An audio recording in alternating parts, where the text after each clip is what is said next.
Hello दोस्तों, ओम mathematics YouTube channel पे आपका बहुत बहुत स्वागत है। मैं राजीव आपका स्वागत करता हूं आज के इस नए वीडियो में। जो क्षेत्रमिति संबंधित कुछ महत्वपूर्ण फार्मूला को हम इस वीडियो के माध्यम से देखेंगे। और इससे पहले भी एक वीडियो अपलोड किए हैं जो त्रिभुज संबंधित यानी फार्मूलाओं को बताए हैं। और अगर आप उस वीडियो को नहीं देखें, कम से कम उसे भी आप देखिए, उसके बाद आप इसे देखेंगे तो आपको और कहीं ज़्यादा है ना आसानी से समझ में आएगा। तो चलिए हम है ना वीडियो को शुरू करते हैं। सबसे पहले हम लिख रखे हैं समलंब चतुर्भुज में है ना आकृति बनाए हैं A B B C C D A D, यानी कि ए बी सी डी एक समलंब चतुर्भुज है जिसमें ए बी और सी डी समांतर भुजा है और ई डी इसका ऊंचाई है। तो इसमें अगर हमें यानी जो है ना क्षेत्रफल ज्ञात करने के लिए कहा जाए तो हमें यानी जो है ना याद रखना है इसके फार्मूला को 1/2 गुने समांतर भुजाओं का योग अर्थात A B plus C D गुने ऊंचाई यानी कि ई डी है ना। तो समांतर चतुर्भुज का क्षेत्रफल बराबर क्या होता है दोस्तों? 1/2 गुने समांतर भुजाओं का योगफल गुने ऊंचाई। और समलंब चतुर्भुज का परिमाप होता है जो है ना सभी भुजाओं का योगफल। और उसके बाद हम देखेंगे है ना इसमें आपको परिमाप ज्ञात करने के लिए कहा जाएगा भुजा की लंबाई दे करके दिया हुआ रहेगा। आपको भुजा की लंबाई आपको परिमाप ज्ञात करना होगा या फिर भुजा की लंबाई देकर के आपको क्षेत्रफल ज्ञात करना होगा। ऊंचाई दिया हुआ हो और क्षेत्रफल दिया हुआ हो, भुजा की लंबाई पूछा जा सकता है। या फिर आपको क्षेत्रफल दिया हुआ हो और उसके बाद जो है ना भुजा समांतर भुजा का जो है ना लंबाई दिया हुआ हो और ऊंचाई भी पूछा जा सकता है। तो इस तरह से आपको जो है ना इस फार्मूले पे सेट करके उसके है ना अज्ञात राशि को है ना ज्ञात किया जा सकता है। और उसके बाद आगे हम देखेंगे सम चतुर्भुज में। तो सम चतुर्भुज में यानी जो है ए बी सी डी एक सम चतुर्भुज है जिसका ए सी तथा बी डी दो विकर्ण है। और है ना सम चतुर्भुज में क्षेत्रफल बराबर होता है विकर्णों का गुणनफल बटा 2, यानी कि हाफ गुने विकर्णों का गुणनफल है ना। ये ए सी और बी डी विकर्ण दिया हुआ रहेगा, आपको क्षेत्रफल ज्ञात करना रहेगा। या फिर क्षेत्रफल और एक विकर्ण दिया हुआ रहेगा, आपको दूसरा विकर्ण ज्ञात करना होगा। तो इस फॉर्मूले पे आप जो है ना आधारित है ना अज्ञात राशि को ज्ञात कर सकते हैं। और सम चतुर्भुज में यानी जो है ना परिमाप बराबर होता है 4 गुने भुजा है ना, क्योंकि सम चतुर्भुज का प्रत्येक भुजा आपस में बराबर होता है और चारों भुजा को आपस में जोड़ करके जो है ना जोड़ करके ना जोड़ करके है ना जो है ना चारों को भुजा के एक माप से गुना कर देंगे तो हम परिमाप इसके ज्ञात कर लेंगे। और उसके बाद आगे हम देखेंगे भुजा बराबर सम चतुर्भुज का भुजा बराबर जहां विकर्ण का माप दिया हुआ है तो हम जो है ना क्या करेंगे यहाँ दोस्तों, पहला विकर्ण स्क्वायर जोड़ दूसरा विकर्ण स्क्वायर के अंडर रूट बटा 2 है ना। पहला विकर्ण स्क्वायर जोड़ दूसरा विकर्ण स्क्वायर, पहला विकर्ण स्क्वायर जोड़ दूसरा विकर्ण स्क्वायर के अंडर रूट बटा 2 करेंगे तो हमें भुजा प्राप्त हो जाएगा। उसके बाद आते हैं दोस्तों हम समांतर चतुर्भुज में। ए बी सी डी एक समांतर चतुर्भुज है जिसका यानी जो है ऊंचाई डी है या ई डी है। तो समांतर चतुर्भुज का क्षेत्रफल बराबर होता है आधार गुने ऊंचाई। और ऊंचाई यहाँ ईडी ऊंचाई कहलागा ना कि एडी। एडी को ऊंचाई ना कह करके जो है ना हम ईडी को ऊंचाई कहेंगे। तो क्षेत्रफल बराबर आधार गुने ऊंचाई यानी कि ए बी गुने ईडी। और उसके बाद परिमाप बराबर होगा 2 इंटू है ना A B plus B C, यानी जो है ना 2 गुने आसन भुजाओं का योगफल है ना। समांतर चतुर्भुज में परिमाप बराबर 2 गुने आसन भुजाओं का योगफल होता है। उसके बाद आते हैं हम दोस्तों आयत में। तो ए बी सी डी एक आयत बना है जिसके आमने सामने का भुजा बराबर है तथा कोण आमने जो है ना प्रत्येक कोण 90 डिग्री का है। और इसमें क्षेत्रफल बराबर होता है लंबाई गुने चौड़ाई। इसमें आधार गुने ऊंचाई, जो कि ऊंचाई आपको वास्तविक या देखिए बीडी जो है ना ईडी है, लेकिन इसमें हम आयत में बता रहे हैं आपको कि क्षेत्रफल बराबर होता है लंबाई गुने चौड़ाई, यानी कि लंबाई ए और चौड़ाई ए ये दोनों को गुना करेंगे तो क्षेत्र एरिया का जो है आकृति का एरिया निकल के आ जाएगा। और उसके बाद आयत का परिमाप बराबर होता है 2 इंटू लंबाई जोड़ चौड़ाई। जहां लंबाई चौड़ाई दिया हुआ रहेगा आपको परिमाप ज्ञात करना हो, या फिर परिमाप दिया हुआ हो लंबाई दिया हुआ हो चौड़ाई ज्ञात करने के लिए कहेगा। या फिर जो है दो गो किसी जो है ना भी दो गो को देकर के आपको एक को मान पूछा जा सकता है तो आपको फार्मूला पर यानी जो है बैठा देना है, आपको अज्ञात राशि मिल जाएगी। उसके बाद आगे हम देखते हैं आयत में विकर्ण बराबर। तो आयत का विकर्ण बराबर होता है अंडर रूट लंबाई स्क्वायर जोड़ चौड़ाई स्क्वायर, या हम कह सकते हैं कि है ना कर्ण बराबर समकोण त्रिभुज में पढ़े थे ना, कर्ण बराबर लंब स्क्वायर जोड़ आधार स्क्वायर, तो वही तो है लंब स्क्वायर जोड़ चौड़ाई स्क्वायर अंडर रूट में।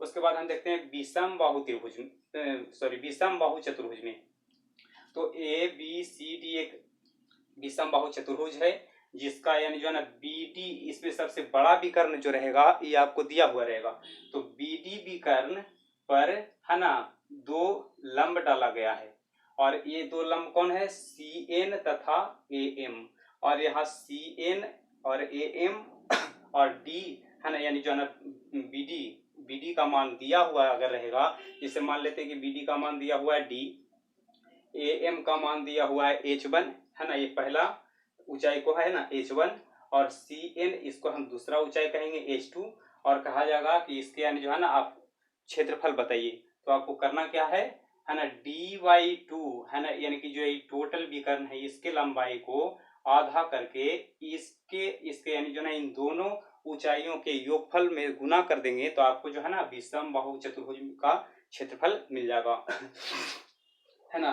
उसके बाद आगे देखते हैं वर्ग में, है ना, वर्ग में क्षेत्रफल बराबर होता है भुजा स्क्वायर, यानी जो है ना यहाँ आप कह सकते हैं लंबाई गुने चौड़ाई, पर इसमें लंबाई चौड़ाई का जो है ना पता नहीं चलता है, यानी जो है ना सीधा आप यही याद रखिए कि जो है ना वर्ग का प्रत्येक भुजा बराबर होता है, तो बराबर जो है ना भुजा होने के कारण आप जो है ना इसको भुजा गुने भुजा कह दीजिए, या फिर भुजा स्क्वायर कह दीजिए। अगर आप इसको आधार गुने ऊंचाई भी करते हैं तो भी बन जाएगा आपको है ना वर्ग का क्षेत्रफल। और अगर विकर्ण दिया हुआ हो और क्षेत्रफल पूछा जा रहा हो, तो विकर्ण स्क्वायर बटा 2 करने पर आपको वर्ग का क्षेत्रफल मिल जाएगा। कब, जब विकर्ण दिया हुआ रहेगा तब, भुजा ना देकर के विकर्ण दे दिया गया तब। और वर्ग का परिमाप बराबर होता है 4 गुने भुजा, यानी कि आप चारों भुजा को जोड़ करके चारों भुजा को जो है ना एक भुजा के लंबाई से गुना कर देंगे, तो आपको वर्ग का परिमाप ज्ञात हो जाएगा। उसके बाद हम देखते हैं आगे वर्ग में है ना विकर्ण बराबर, तो वर्ग का विकर्ण होता है √2 गुने भुजा, है ना, वर्ग का विकर्ण बराबर √2 गुने भुजा।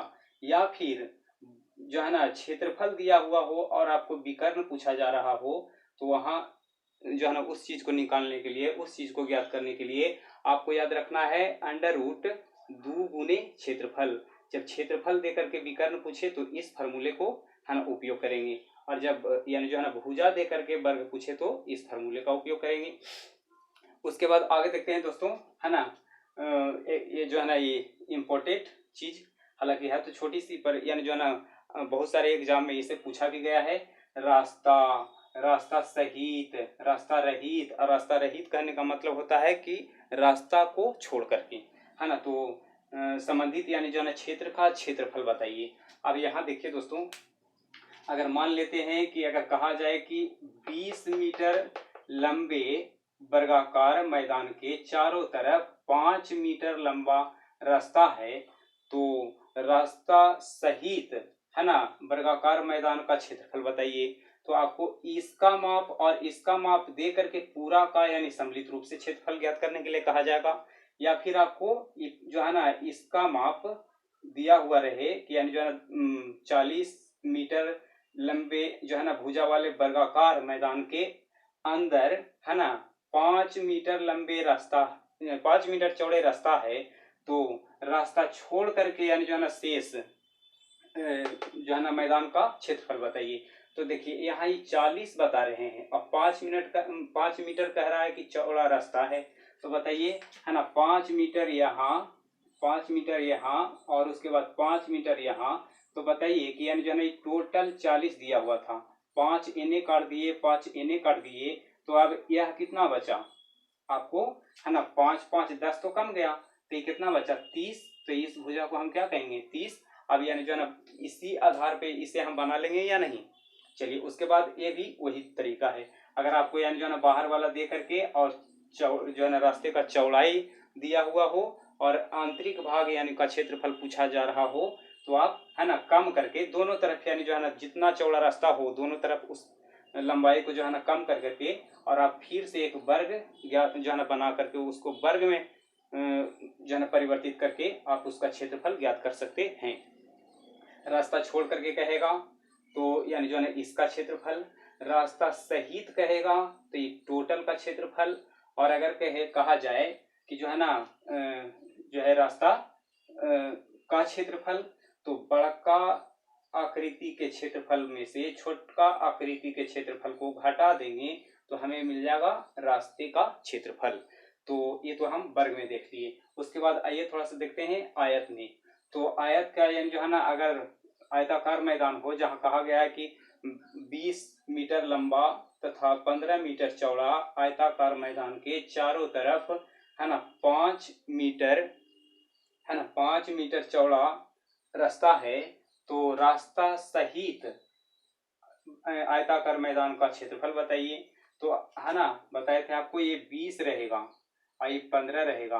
अब बताइए ये यहाँ से यहाँ 20 है, 5 एने बढ़ेगा, 5 एने बढ़ेगा तो 10 तो बढ़ जाएगा। तो अब ये टोटल कितना हुआ, 20 से 10 30 हुआ। और इसको हम कह रहे थे 15, तो 5 एने बढ़ेगा, 5 एने बढ़ेगा तो कितना बढ़ा 10, तो 15 10 25 हुआ। यानी जो है इसका माप यानी कि चौड़ाई 25 हो गया और लंबाई 30 हुआ।